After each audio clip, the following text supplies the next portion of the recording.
মা, তোমাকে আজ একখানি চিঠি লিখব।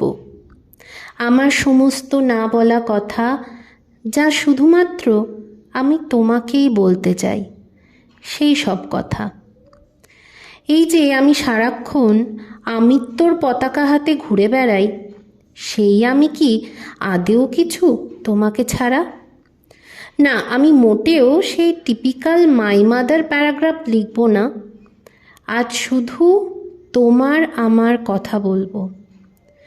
যতই আমায় মারো বকো, আমি জানি মা, তুমি আমার মধ্যে নিজের ছায়া খুঁজে চলো প্রতিনিয়ত।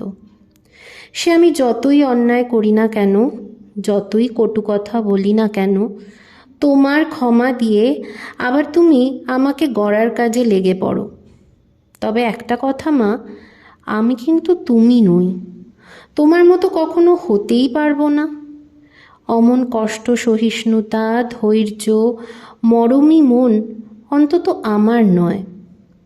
মাঝে মধ্যে ভাবি, তোমার মেয়ে হয়েও এমন অযোগ্য হলাম কি করে? তোমাকে ছাড়া এক পাও এগোবার আমার ক্ষমতাই যে নেই।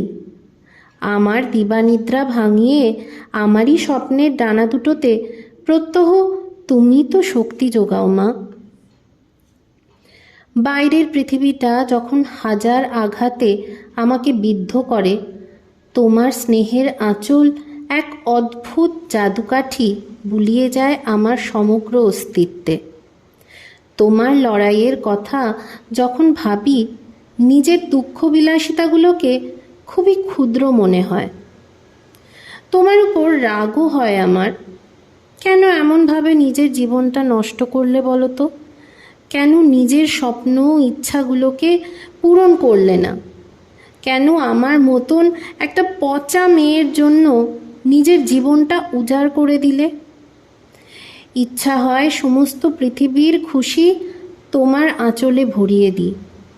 তোমার হাসি মুখটাই আমার আঁকা সেরা মাস্টারপিস হোক।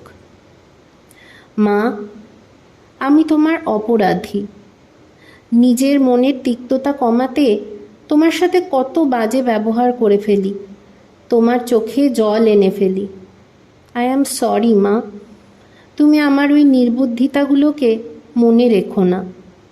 তোমার আত্মজার সমস্ত দোষ গুণ ত্রুটি মাপ করে দিও। প্রমিস করছি, তোমার মাথা কখনো হেঁট হতে দেব না। সব স্বপ্ন পূরণ করব তোমার। তুমি আমার অনুপ্রেরণা, আমার প্রিয় সাথী। তুমি আছো বলেই আমার বেঁচে থাকা। আমাকে ছেড়ে কোথাও যেও না মা, প্লিজ।